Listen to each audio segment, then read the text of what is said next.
Hello guys, welcome to Alpha once again. How it feels to be in the top of the list. I was excited and nervous at the same time.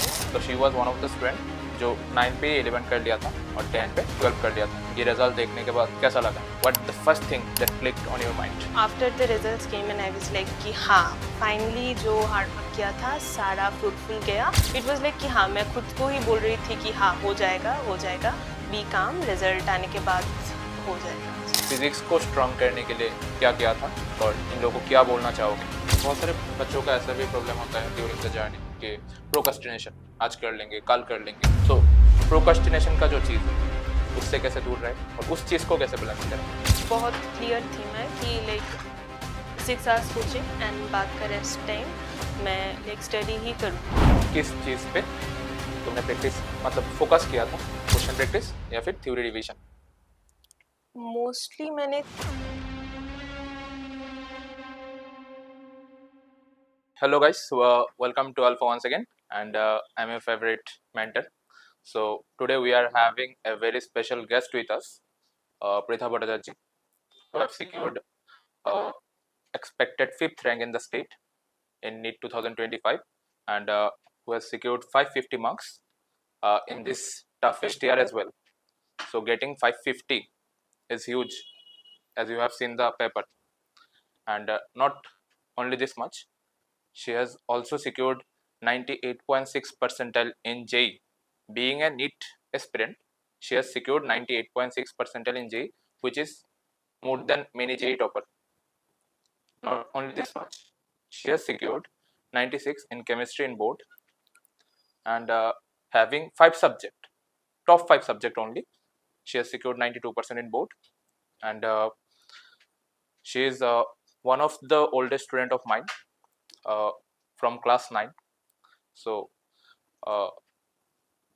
not only academically, she is also very attached with me, because it's a very long time from 9 to plus 12. I have seen her grown day by day. So when she just came into Alpha for the very first time, she was like this much of a class 9 student. So then मैंने कुछ दिन जाने के बाद, class करने के बाद प्रिथा को बोला था कि नीट 2025 का जब रिजल्ट आएगा तब I want to see your name in the top of the list. So accordingly she has performed, and the best part about her, जब भी कुछ चीज इनको बोला जाता था सारी चीज अकॉर्डिंगली वो फॉलो करती थी. कभी ये नहीं बोला कि ये कैसे करना है, इतने कम टाइम पे इतना कुछ नहीं किया जा सकता, जितना बोलोगे उससे ज्यादा करने की कोशिश करेगी. And that makes her topper, क्योंकि dominating in both the section PCM as well as PCB. I think you are getting how much tough it is. So तब मैंने ये चीज मैनिफेस्ट किया था बैक टू 2021 जून मंथ. तब मैं ये बोलता था कि तुम्हें नीट 2025 पे टॉप करना है, नीट 2025 के टॉपर लिस्ट पे मैं तुमको देखना चाहता हूँ as one of the topper of the state. And देखो मैनिफेस्टेशन का जो पावर है ये तुम इससे भी समझ सकते हो कि 4 साल पहले मैंने इसको लेके कुछ सोचा हुआ था, और प्रिथा का हमेशा ड्रीम था कि एम्स पे जाना है. जितना प्रिथा मुझे बोलती थी हमेशा कि एम्स पे जाना है, तो वो चीज़ मैनिफेस्ट करते करते करते दिमाग पे सेट हो गया, और उसी अकॉर्डिंगली प्रिथा ने काम किया, हार्डवर्क किया, और रिजल्ट तुम्हारे सामने है. And she has got 99.98 percentile in JEE physics. Are you getting me? Like she has answered all the 25 questions, and out of 25 questions, 24 questions are correct and only one question was wrong. And in chemistry, she has secured 99.68 percentile in JEE.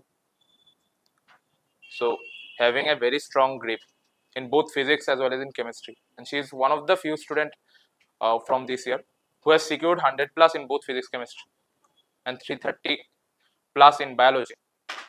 So You guys can learn a lot from this topper, because topper तो हर साल निकालते हैं, पर ऐसे topper बहुत कम ही बार देखने को मिलता है जो इतनी सारी चीज़ों पे एक साथ डोमिनेट करते हैं। और वो भी हम लोगों ने 4 साल का जो जर्नी है वो मैंने बहुत क्लोजली देखा है। और मैं तुमको बोल सकता हूँ कि जितने हार्डवर्क प्रीथा ने किया है, जितना हार्डवर्क इस दिन के लिए, इस रिजल्ट के लिए प्रीथा ने पुट किया है, बहुत कम बच्चे ऐसे होते हैं हर एक बैच पे जो इतना कर पाते हैं। क्लास 12 पे प्रीथा का कुछ सोशल मीडिया नहीं था, कुछ भी नहीं था, मोबाइल ही नहीं था, सिर्फ टैब था और टैब पे क्लास करती थी। तो इसलिए मैंने प्रीथा को बोला कि तुम्हें क्लास 12 के स्टूडेंट के बैच पे आना है, और 12 के जो बच्चे, जो लोग नेक्स्ट ईयर एस्पिरेंट है, उन लोगों के साथ थोड़ा डिस्कस करना है, कैसा किया, क्या क्या स्ट्रेटेजी क्या था, कितना घंटे तुम पढ़ती थी, कितने क्वेश्चन प्रैक्टिस करती थी डेली, टेस्ट देने का फ्रीक्वेंसी क्या रहता था। दो स्टूडेंट कम है बारिश की वजह से, पर फिर भी you can ask her the question that you are having, she can guide you in the best way, trust me, the best way possible she can guide you. Because मैं अगर बोलता हूँ ना तो तुम कभी कभी सोचते हो कि सर बड़ा चढ़ा के बोल रहा है। अगर तुम्हारे दादा का या फिर दीदी के एज के कोई कुछ बोलता है जो अभी जस्ट रिसेंट ईयर पे रिजल्ट क्या है, 2025 पे रिजल्ट क्या है, इस साल रिजल्ट क्या है, तो तुम चीज़ों को बहुत अच्छे से कनेक्ट कर पाओगे और अकॉर्डिंगली काम भी कर पाओगे। So Preetha, my first question to you on behalf of all the student of 11 and 12 and on behalf of all the aspirant of coming and NEET and JEE, तुम कैसे मैनेज करती थी इतना कुछ, मतलब जब तुम 12 पे थे। So on behalf of all the aspirants of coming and NEET and JEE, जो लोग अभी क्लास 9, 10, 11, 12 पे पढ़ते हैं, वो सारे लोगों के बिहाफ से तुम्हारे लिए फर्स्ट क्वेश्चन रहेगा कि how it feels to be in the top of the list. Okay, so back to the result day. जब रिजल्ट आया and I was excited and nervous at the same time, but हाँ फिर result check किया and marks तो पता थे, पहले answer की आ गई थी, एंड रैंक के लिए तो हाँ टेंशन हो रहा था, बट देन हाँ रिजल्ट आया एंड धीरे धीरे एक्साइटमेंट भी नॉर्मलाइज हुआ एंड हाँ लाइक आई वाज हैप्पी जो भी हुआ है रिजल्ट। क्या लगा, मतलब इतने सालों का जो हार्डवर्क है, you are one of the few aspirant who are doing class 11 12 from the 9 10, because as much as I have remembered, you did 11 when you were in class 9 in alpha only, and you did 12 when you were in class 10। और उस सारे साल में जो class 11 12 पे बच्चे होते थे, वो लोग हमेशा मुझे बोलते थे कि दादा कहाँ से 9 का लड़की इतना अच्छा कर पाती है, हम लोग क्यों नहीं कर पाते। तो she was one of the student जो 9 पे 11 कर लिया था और 10 पे 12 कर लिया था। मैं अपने सब्जेक्ट के बारे में बोल रहा हूँ, एंड फिजिक्स भी अकॉर्डिंगली किया है। सो इतने सालों का जो मेहनत है 9 से, ये रिजल्ट देखने के बाद कैसा लगा, मतलब इतने सालों का जो हार्डवर्क है वो वर्थ इट हो गया। I mean how was your family reaction and what the first thing that clicked on your mind. So firstly तो हाँ सर ने जैसे बोला, मैंने 9 से स्टार्ट किया था केमिस्ट्री स्पेशली, एंड फिजिक्स भी 10 से ही स्टार्ट किया था। So after the results came and I was like कि हाँ फाइनली जो हार्डवर्क किया था सारा फ्रूटफुल गया, and yes I was happy. Family में भी सब हैप्पी ही थे, मम्मी पापा सब बहुत खुश थे कि हाँ फाइनली हार्डवर्क का रिजल्ट मिल गया। And you are telling me जब तुमने एग्जाम दे के निकला तब तुम रो रही थी कि क्या होगा इस बार, तो एजीएमसी भी नहीं होगा क्योंकि 550 तो बहुत कम मार्क्स आ रहा है। पर पता नहीं चला ना कि पेपर बहुत टफ हुआ है, क्योंकि स्टूडेंट तो सोचता है जैसे तुम सोच रही थी कि मेरा ही पेपर खराब गया है, बाकियों का तो अच्छा ही गया होगा, बाकियों को बहुत ज़्यादा मार्क्स मिल रहा होगा, मेरा क्या होगा, अभी तो एजीएमसी भी नहीं होगा। तो उस डे के बाद रिजल्ट तक का जो जर्नी है वो कैसा रहा, मतलब क्या क्या हुआ है उस पर।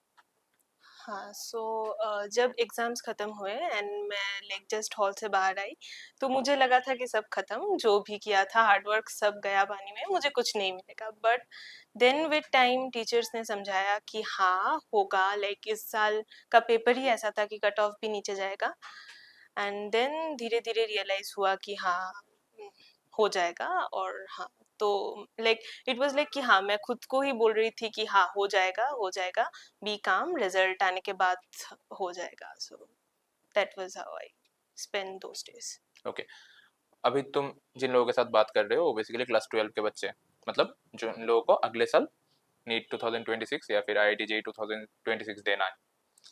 तो इन लोगों के लिए एक चीज़ जानना बहुत ज़रूरी है कि टेस्ट का इंपॉर्टेंस कितना है. मतलब तुम लास्ट पे बहुत ज़्यादा फ्रिक्वेंटली टेस्ट देते थे, मॉक टेस्ट देते थे, तो और देना भी चाहिए क्योंकि अल्टीमेटली वही चीज़ लेवल अप करती है.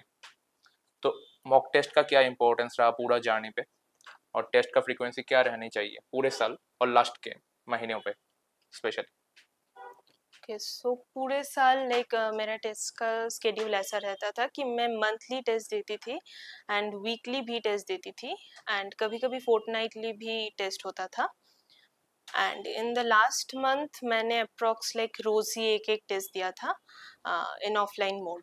सो ज़्यादातर टेस्ट ऑफलाइन देने की कोशिश करो, like it's very beneficial and mistake analysis बहुत ज़्यादा इम्पॉर्टेंट है.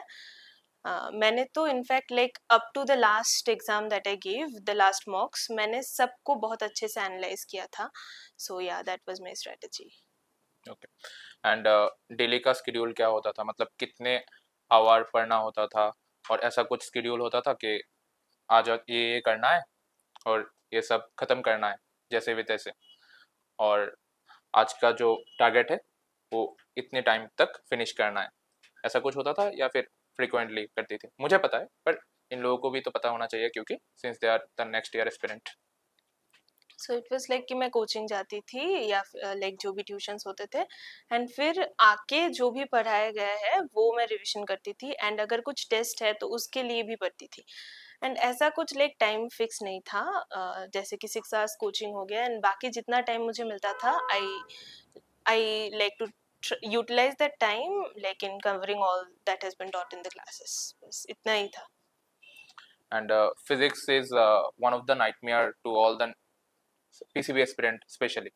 मतलब उन लोगों का फिजिक्स बहुत हिला हुआ होता है और ये लोग बहुत डरते हैं फिजिक्स को लेके. So and you are one of the aspirant जिनका इस साल फिजिक्स बहुत अच्छा था, जैसे कि हम लोग JEE के रिजल्ट पे भी देख सकते हैं, बोर्ड के रिजल्ट पे भी देख सकते हैं, और नीट पे भी तुम्हें फिजिक्स पे बहुत अच्छा मिला है.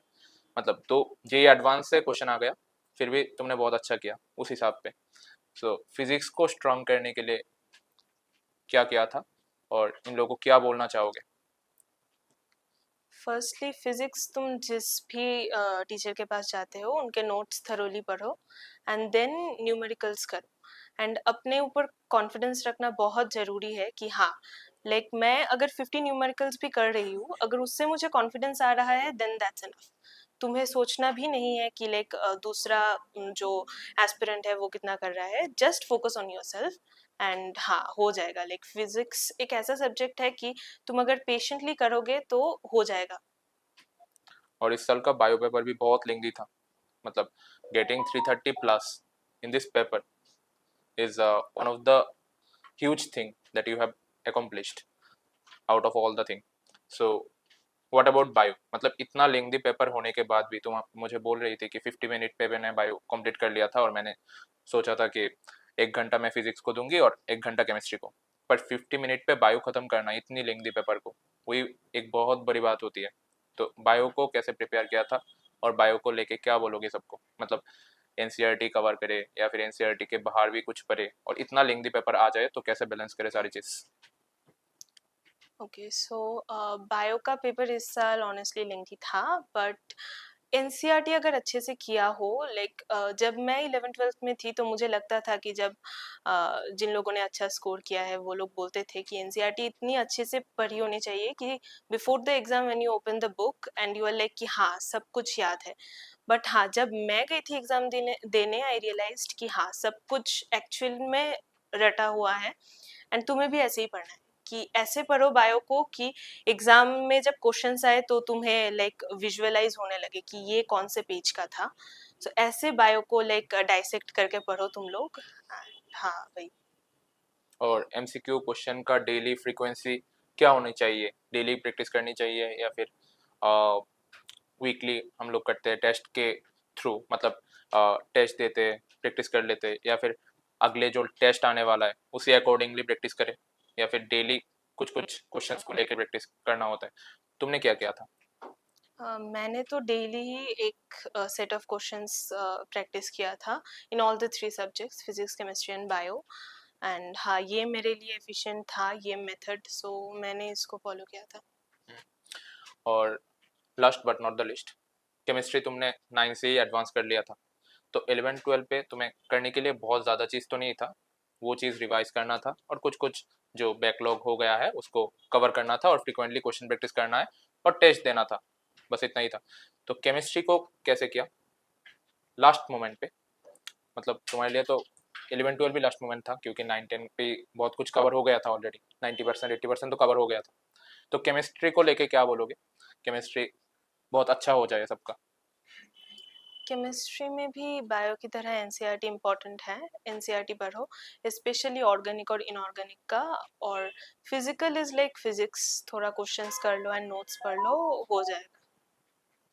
एग्जैक्टली और क्वेश्चन प्रैक्टिस का जो चीज़ है वो जब हम लोग 12 पे आते हैं तो 11 के बहुत सारे चैप्टर ऐसे हो जाते हैं कि बहुत दिनों हो गया हम लोग प्रैक्टिस पे नहीं है, बहुत चीज़ दिमाग से चला गया है, बैकलॉग जमा हो रखा है, बहुत सारी चीज़ों को हम लोग भूल गए होते हैं, बहुत सारे क्वेश्चंस को फिर से दोबारा देखना होता है, बहुत सारे चैप्टर में बहुत सारे प्रॉब्लम होते हैं। तो 12 के चैप्टर्स के साथ 11 का बैकलॉग कैसे कवर किया था? तुम्हें भी कुछ कुछ तो हुआ ही हुआ था, मतलब कुछ कुछ चीज़ों में ऐसा कुछ कुछ टॉपिक तो था जो 12 पे जाने के बाद रियलाइज हुआ कि ये चीज़ फिर से देखना पड़ेगा, फिर से करना पड़ेगा, उसको लेके टाइम कैसे मैनेज किया? सो आई थिंक जो टेस्ट होते हैं तो उसमें 11th 12th पैरेलली हो, एक ऐसा टेस्ट सीरीज ही चूज करो। एंड मैंने जो टेस्ट दिए थे उसमें लाइक 11th भी चल रहा था 12th के साथ साथ। सो इनफैक्ट कभी कभार ऐसा होता था कि 12th के न्यू चैप्टर मैंने पढ़े हैं बट वो टेस्ट में नहीं है, 11th के भी है। So like side by side 11th 12th दोनों करना होता है, जब तुम 12th में होते हो तो तभी हो जाएगा। एग्जैक्टली और बैकलॉग को लेके क्या बोलोगे? मतलब बैकलॉग कवर करना जो होता है, मतलब कुछ कुछ चैप्टर 11 का थोड़ा प्रॉब्लम है, मतलब तुम्हारा नहीं था बट अगर किसी को है तो वो उसको कैसे कवर करे 12 के साथ? सो आई थिंक अगर रेगुलर स्टडी करो और स्ट्रेटेजिकली करो, प्लान बना के कि हाँ, एक दिन अगर तुम 6 घंटे पढ़ते हो तो उसमें से 1 घंटे तो तुम बैकलॉग को दे ही सकते हो, तो ऐसे करके अगर करोगे तो हो जाएगा। And one of the biggest problem is अभी का जो सोशल मीडिया एंड एवरीथिंग, वो सारी चीज़ों से तुम बहुत दूर रहती थी, मतलब throughout the journey of 11-12 and from the very beginning from class 9 as well. So उस चीज़ को तुम खुद को कैसे समझाती थी कि क्लास में जितने सारे बच्चे, बहुत सारे बच्चे अभी सोशल मीडिया पे एक्टिव है, बहुत सारे वल्गर चीज़ें कर रहे हैं, पर मैं नहीं कर रही हूँ क्योंकि मुझे बहुत बड़ा कुछ करना है। तो वो खुद के मेंटल हेल्थ पे कैसे फिट किया, जैसे कि हाँ मुझे ये सब नहीं चाहिए क्योंकि मुझे कुछ बड़ा करना है, वो खुद को कैसे समझाती थी through out the journey? Okay, so like sir ने जैसे बोला कि 12th में मेरा कुछ नहीं था, फ़ोन भी नहीं था, सिर्फ टैब था। सो कभी कभार लगता था कि लाइक थोड़ा देख लेती हूँ फ़ोन, क्या हो जाएगा, बट फिर लाइक खुद को ही समझाती थी कि नहीं, एक बार हो जाए, निकल जाए एग्ज़ाम, फिर टाइम मिलेगा। एंड इनफैक्ट आई थिंक वही करना चाहिए। एग्जैक्टली एंड क्लासेस का फ्रीक्वेंसी कितना रहनी चाहिए, मतलब डेली तुम तो डेली 2 क्लास करती थी, आई मीन पूरा चीज़ मिला के 4 घंटा क्लास पे चला जाता था आई गेस, कभी इजंट इट? कभार 6 घंटे। 6 घंटा चला जाता था। उसके बाद सेल्फ स्टडी के लिए डेडिकेटेड वे पे कितना, मतलब पढ़ना होता है, तुम कितना पढ़ती थी डेली? 7 to 8 hours काफ़ी है। और सेल्फ स्टडी, हाँ, self study. Exactly exactly and importance of short notes making and importance of making the things in a structured way in a in a page or in a copy, वो last moment पे revise पे बहुत ज़्यादा help करती है, तो वो चीज़ को लेके क्या बोलोगे? सो बायो में मेरा स्ट्रेटजी यही था कि पहले से लाइक मैं ऐसे ही पढूं कि लाइक शॉर्ट नोट्स तो ठीक है but when I like just revise the NCERT मुझे सब कुछ याद आ जाए। एंड फिजिक्स में भी कुछ कुछ फॉर्मूलाज के बनाए थे शॉर्ट नोट्स, एंड केमिस्ट्री में स्पेशली इनऑर्गेनिक का मैंने बनाया था अच्छे से। एंड वो मैंने एग्जाम के एक दिन पहले भी पूरा रिवाइज किया था इनऑर्गेनिक, पूरा लाइक फुल जो है 11th 12th में। और मैं ना हमेशा क्लास में बोलता रहता हूँ, तुम लोगों के क्लास में भी हमेशा बोलता था कि एग्ज़ाम के पहले जो प्रेशर होता है वो बहुत ज़्यादा होता है, और वो तुम्हें तभी पता चलेगा जब तुम खुद एग्ज़ाम देने जाओगे। सो वो चीज़ अभी तुमने ओवरकम कर लिया है, वो देख लिया है। तो उसके बारे में थोड़ा बता दो इन लोगों को कि एग्ज़ाम के पहले जो प्रेशर होता है वो कैसा होता है और उसको कैसे डील करना होता है। Though you are in topper list, हमेशा मतलब हमेशा तुम सब चीज़ों में टॉप करती थी, छोटे से मतलब क्लास 9 से मैं देख रहा हूँ। So being in the top, फिर भी प्रेशर तो बहुत ज़्यादा होता ही है। तो उस चीज़ को कैसे ओवरकम करें और कैसे हैंडल करें। सो आई फील कि स्ट्रेस एक ऐसी चीज़ है कि अगर तुम वो दिमाग में रख के एग्ज़ाम में जाओगे तो एग्ज़ाम बर्बाद हो जाएगा। तुम्हें अपने आप को काम करना है, समझाना है कि like I have to be calm. फिर जब तुम जाओगे एग्ज़ाम देने तो like everything will be perfect. So इस मेंटालिटी से जाना होगा एग्ज़ाम में, तभी जाके सब ठीक होगा। Exactly, it is just like another day, another exam, like you used to give in the mock test and in the regular test, like she said. So वही करना है डेली, हमेशा जैसा मैं टेस्ट देता हूँ, जैसा मॉक टेस्ट होता है उस तरीके का और एक टेस्ट है। ऐसा कुछ नहीं है कि मेन नीट एग्जाम में देने जा रहा हूँ या फिर देने जा रही हूँ, मेन जेई या फिर मेन आईआईटी देने जा रहा हूँ, ऐसा कुछ नहीं होता है। जस्ट और एक दिन और एक टेस्ट जो मैं हमेशा देता हूँ। इसलिए जो लोग बहुत ज़्यादा फ्रिक्वेंटली टेस्ट देते हैं उन लोगों का रिजल्ट अच्छे होने का बहुत ज़्यादा चांसेस होते हैं। और सारे टॉपरों के बातों में तुम एक चीज़ तो कॉमन मिलेगा तुमको, कि मैं बहुत ज़्यादा फ्रिक्वेंटली टेस्ट देता था या फिर देती थी। इतना ज़्यादा फ्रिक्वेंटली मैं टेस्ट देता था कि it was just like a normal day, normal another exam, just like mock test. So मुझे प्रेशर फील ही नहीं हुआ, क्योंकि ऐसे भी बहुत सारे अच्छे स्टूडेंट होते हैं, बहुत सारे टॉपर स्टूडेंट ऐसे भी होते हैं जिन लोगों का प्रिपरेशन बहुत अच्छा होते हैं, पर फिर भी एग्जाम के दिन डिलीवर कर नहीं पाते, क्योंकि प्रेशर कैसे हैंडल करें वो नहीं जानते। जैसे कि तुम लोगों के बैच में बहुत सारे बच्चे ऐसे हैं जिन लोगों को हमेशा मॉक टेस्ट पे ज़्यादा मिलते थे, पर एग्जाम के दिन उतना अच्छा कर नहीं पाए, क्योंकि लैक ऑफ रिविजन बोल सकते हो, या फिर रिविजन अच्छा होगा, पर एग्जाम के दिन पे प्रेशर को कैसे हैंडल करें। और अगर रिवर्स कंडीशन आ जाए, नीट के पेपर पे अगर 2-4 एडवांस का पेपर आ जाए, 2-4 एडवांस का क्वेश्चन आ जाए, उसको कैसे डील करना होता है, रिवर्स कंडीशन पे खुद को कूल काम रख के परफॉर्म कैसे करें वो नहीं पता होता है। और इसीलिए being a very good student they couldn't deliver. So वो बहुत इंपॉर्टेंट चीज प्रीथा ने बोला है। सो if you are having any kind of query, any kind of questions towards Pritha, then you can ask accordingly. She will answer all the thing. Anything which you want to know. Yeah, sure. You can ask Bengali in well, okay? Yeah. आपने जो अभी बोला the last time आपने notes revise किए at the peak time, जैसे कि पूजा के बाद अक्टूबर के लास्ट में और दिसंबर नवंबर में हमारे जो प्री बोर्ड्स भी होते हैं, प्रैक्टिकल एग्जाम भी होते हैं, तो उसके टाइम पे हम कैसे उसको कवर अप करें, जैसे कि हमारा रिवीजन भी चल रहा हो और हम स्कूल के लिए और प्री बोर्ड के लिए भी prepare. Okay, basically he is asking कि लास्ट मोमेंट पे तो हम लोग को पता चल गया है कैसे क्या करना पड़ेगा, कैसे रिवाइज करें, कैसे टेस्ट देना पड़ेगा, पर पिक मोमेंट पे मतलब जब यार बीच पे हो तब चीज़ों को कैसे बैलेंस करें, जैसे करके प्री बोर्ड या फिर बोर्ड टाइप के एग्जाम जो हो वो भी अच्छा हो जाए, ट्यूशंस का जो एग्जाम हो रहा होता है वो भी अच्छा हो जाए, यही ना? ओके। सो प्री बोर्ड में तो सब्जेक्ट वाइज होता है, सो 12th का जो भी सिलेबस है वो पूरा कर लेना है तब। सो तब 12th एक बार रिवीजन हो जाएगा पूरा। एंड जब वो प्रैक्टिकल एग्जाम्स होते हैं उसमें लाइक इतना भी स्ट्रेस नहीं होता है, लाइक होता है बट थोड़ा बैलेंस करना होता है, फिर हो जाता है, like you have to stay calm, हो जाएगा। ओके, मतलब हमेशा एक रिवीजन का फ्रीक्वेंसी बना रहनी चाहिए जो पूरे साल चलाना है। बैकलॉग के लिए अलग सा स्ट्रेटेजी, 12 हम लोग फ्रीक्वेंटली कवर करेंगे, और 11 का लिए तुम्हें वक्त निकालना ही पड़ेगा डेली वीकली, जैसा करके तुम्हें टेस्ट का सिलेबस हो उसी अकॉर्डिंगली करते जाओ और कवर हो जाएगा सब कुछ। या एनीवन? या sure. How many times you have revised NCERT before the exam or throughout the year? Throughout the year, very good. Through out the year bio का तो बहुत बार ही पढ़ा था, लाइक फुल ऐसे सोचूंगी तो 7-8 बार होगा, बिकॉज मॉक्स में ही 5 बार हो जाता है एक्चुअली। फुल सिलेबस 3 हो जाते हैं, like at the least side, like 3 तो हो ही जाते हैं। फिर ऐसे देखो तो हाँ 7-8 बार हो गया था बायो और केमिस्ट्री का। एंड फिजिक्स का एनसीईआरटी इम्पोर्टेंट है, बट उसके नोट्स ज़्यादा इम्पोर्टेंट है। Exactly. Anyone? Yeah, sure. Biology में स्पेशली जो बॉटनी का पार्ट है उसमें जो बहुत सारे एग्जांपल्स है वो कैसे बायोलॉजी के बोटानी के पार्ट्स पे बहुत सारे एग्जाम्पल जो है वो कैसे याद रखना है, लाइक इनऑर्गेनिक केमिस्ट्री बेसिकली। तो कोई शॉर्टकट नहीं है, बार बार पढ़ना पड़ेगा फिर ही याद होगा। निमोनिक्स होते हैं थोड़े बहुत, बट उससे इतना ज़्यादा याद नहीं रहता। बार बार पढ़ो, 10-12 बार पढ़ो, लाइक इंटरवल्स में रिवीजन करो, हो जाएगा, एग्जाम आते आते हो जाएगा।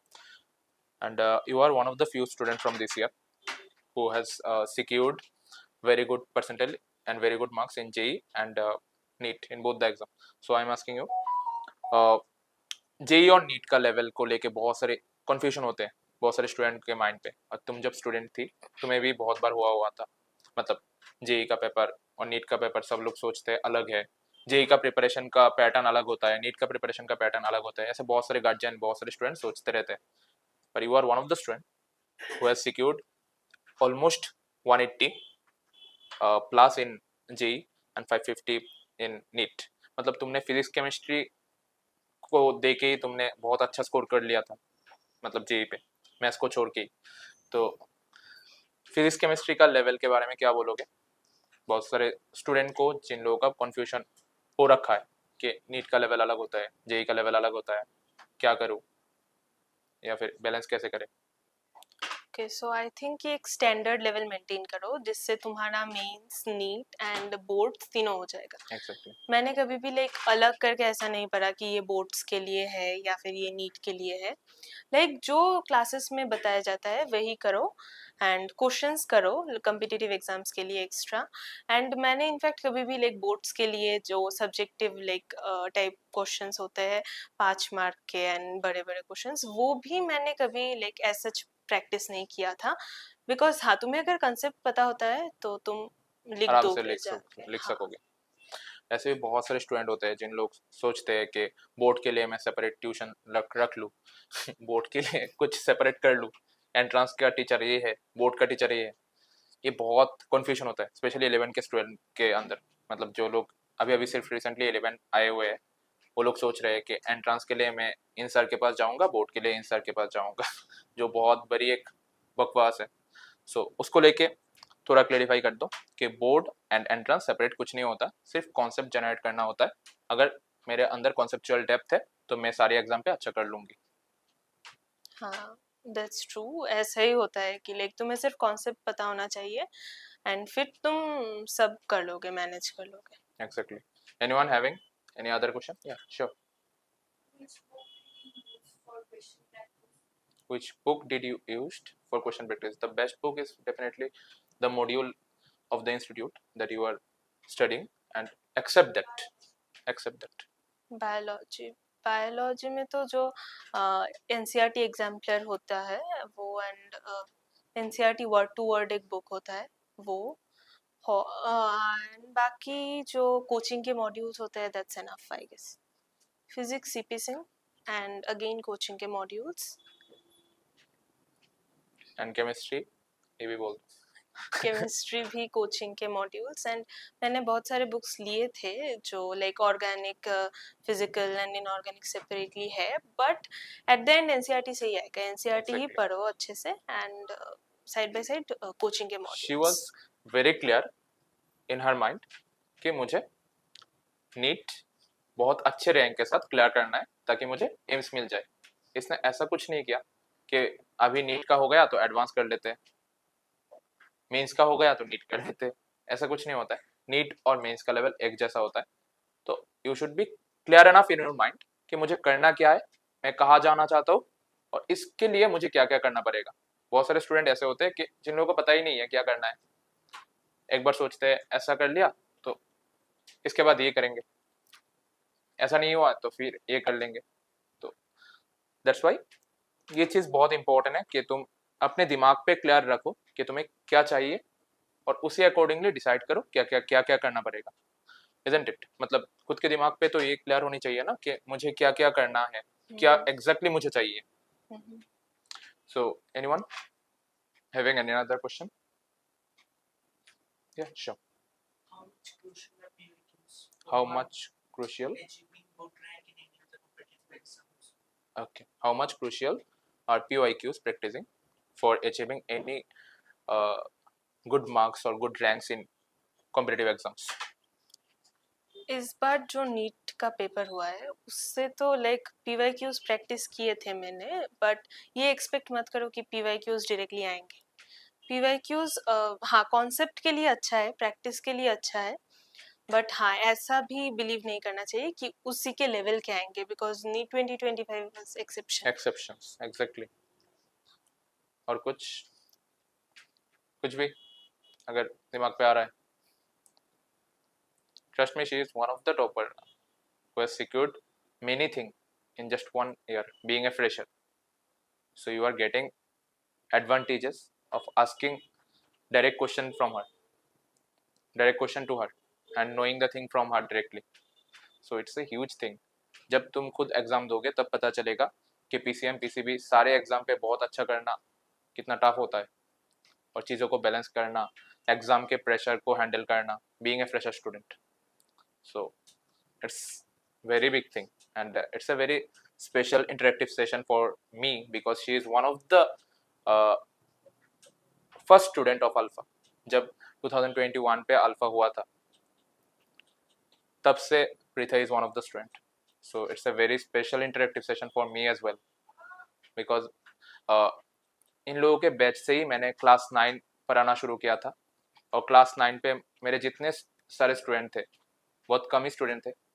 आई गेस यू हैव रिमेम्बर्ड एक खाट होते थे और जिसमें बहुत सारे चेयर होते थे और एक छोटा सा बोर्ड था जिसमें मैं पढ़ाता था. सो उन दिनों से प्रीथा मेरा स्टूडेंट है, जब 7-8 स्टूडेंट थे पूरे क्लास 9 पे, और प्रीथा ने अल्फा का जर्नी भी देखा है, and in the journey of alpha she was one of the consistent student from the very beginning.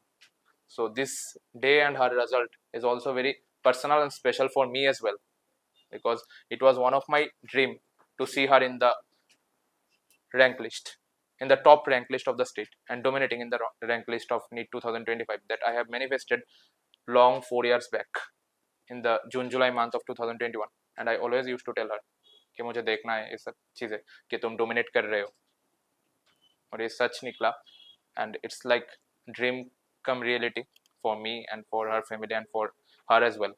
So इसलिए मैंने बोला था कि 9 नहीं तुम्हें 11 करना होगा और 10 पे तुम्हें 12 करना होगा.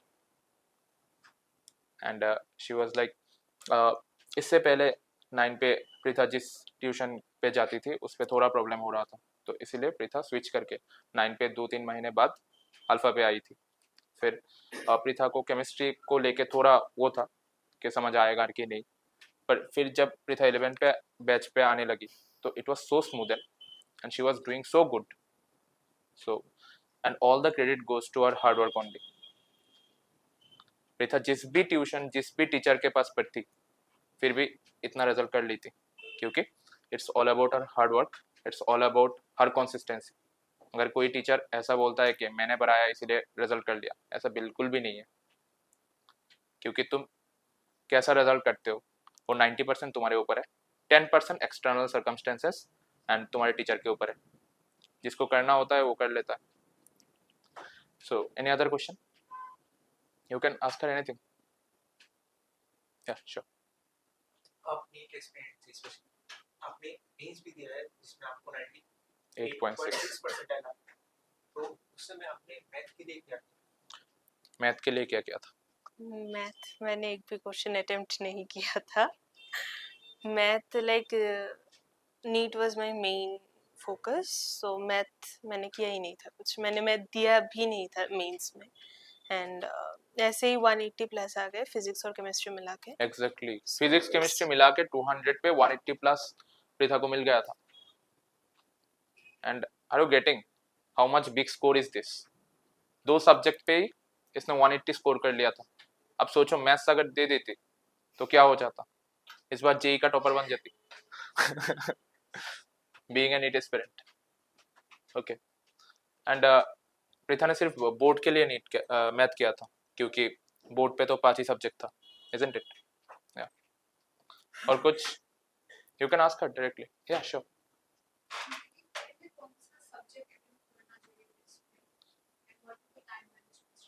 पहले कौन सा सब्जेक्ट अटेम्प्ट करना चाहिए टेस्ट पे and what is the time management?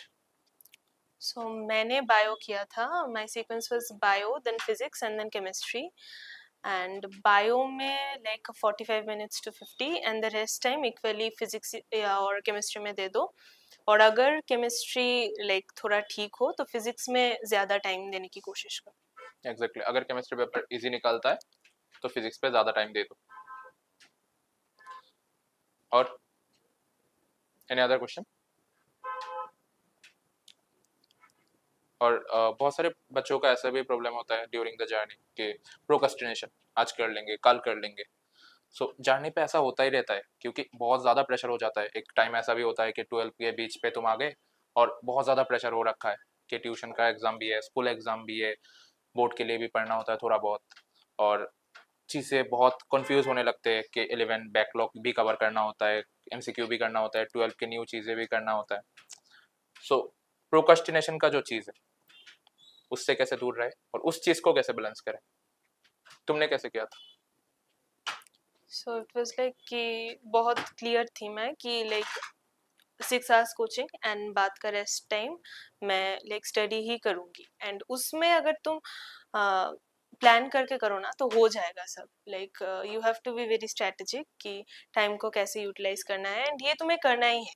Like अगर अच्छा कुछ चाहिए college, then you have to do that, like it's mandatory, करना ही है, एंड ये माइंडसेट भी होना चाहिए। एग्जैक्टली, तो प्रोक्रेस्टिनेशन से दूर रहना है और कंसिस्टेंसी खुद के अंदर बिल्ड करना है। And being consistent, how much important is this?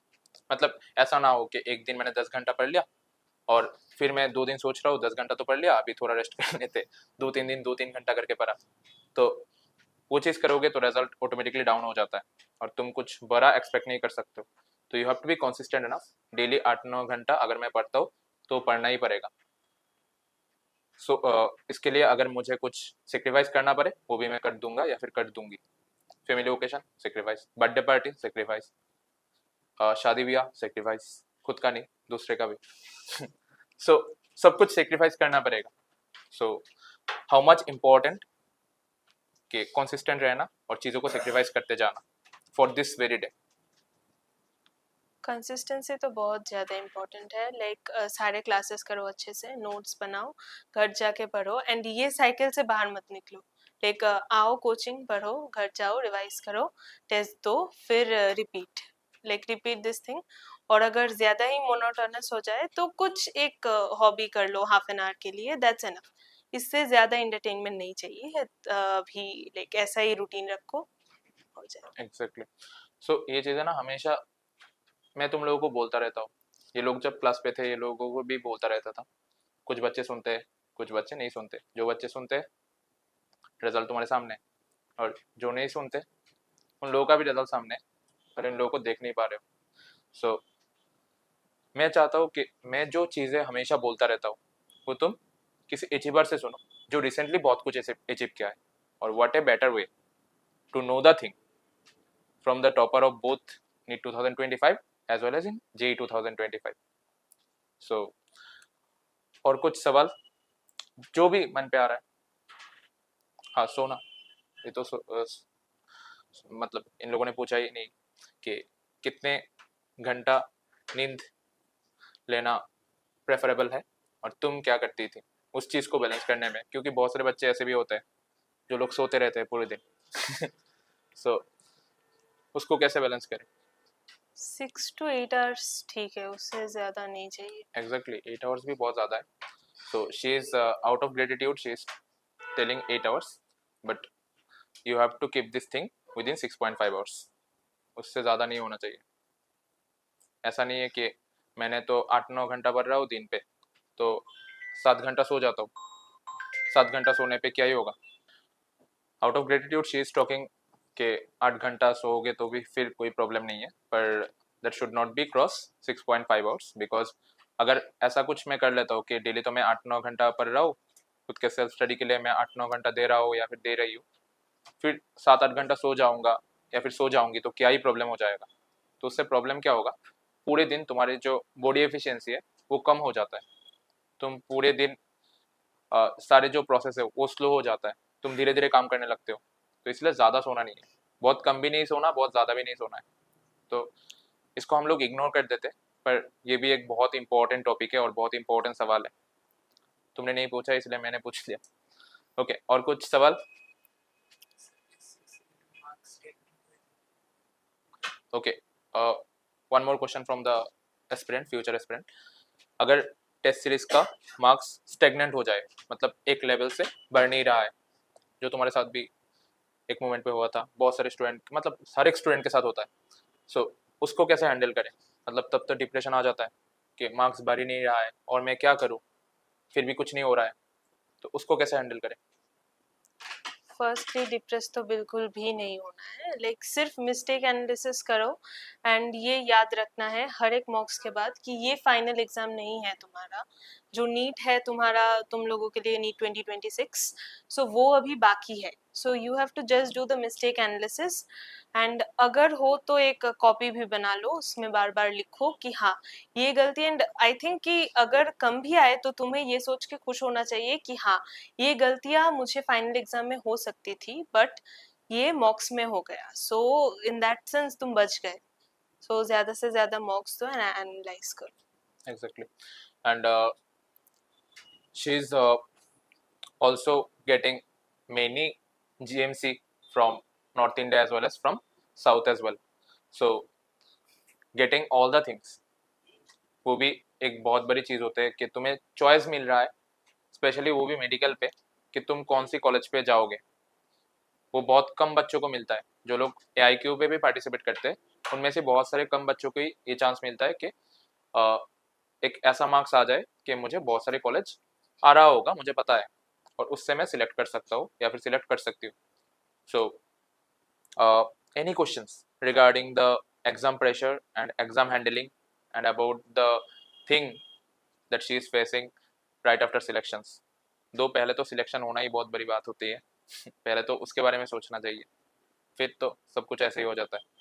Okay, any question? ये आपने मतलब एग्जाम के 1-2 महीने पहले किस चीज पे ज्यादा फोकस किया, क्वेश्चन प्रैक्टिस पे या थ्योरी? एग्जाम के 1-2 महीने पहले किस चीज पे तुमने प्रैक्टिस, मतलब फोकस किया था, क्वेश्चन प्रैक्टिस या फिर थ्योरी रिवीजन? मोस्टली मैंने थ्योरी पे ही फोकस किया था, लाइक एनसीईआरटी बार बार पढ़ो जब 2 महीने रह गए हो, एंड स्पेशली एनसीईआरटी ही पढ़ो, शॉर्ट नोट्स अगर बनाए हैं तो उसी से रिवीजन करो। Okay, so thanks a lot Pritha for coming in the institute again after you, sir. getting such a huge success and huge result, and इन लोगों को समझाने के लिए कि कैसे करना होता है, क्या करना होता है, प्रेशर कैसे डील करना होता है, and this is one of the best interactive session that I have ever taken. तुम यूट्यूब पे जाओगे तो अल्फा के हर एक साल का टॉपर का इंटरव्यू तुम्हें मिल जाएगा जिसपे मैं होता हूँ, मैक्सिमम पे तो मैं ही हूँ तो क्योंकि it's also feel very special for me as well कि इतने हार्डवर्क के बाद, इतने मैनिफेस्टेशन के बाद, इतने सपने के बाद जब वो रियलिटी पे आते हैं, so it's not just a success for the respective student, it's a success for the mentors as well. Like specially मेरे लिए तो ये बहुत बड़ी बात होती है क्योंकि मैं हर एक स्टूडेंट के साथ बहुत ज़्यादा कनेक्टेड होता हूँ। So and for her, I mean in the case of the Pritha, it's very personal and special for me because she is one of the first student of Alpha, like I have said earlier as well. So thanks again, and बहुत कुछ तुम लोग समझ पा रहे हो क्या क्या करना पड़ेगा, क्या क्या करना होगा और क्या नहीं करना होगा। The most important thing is that, so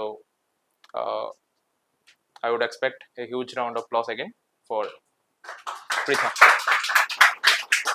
So Pritha, very soon we will have our Alpha Day as well. so in which all the achievers from NEET 2025, JEE 2025, IIT 2025 and board 2025 will come all together, and we will have a huge success party in any of the good places we are having in Agartala in the state.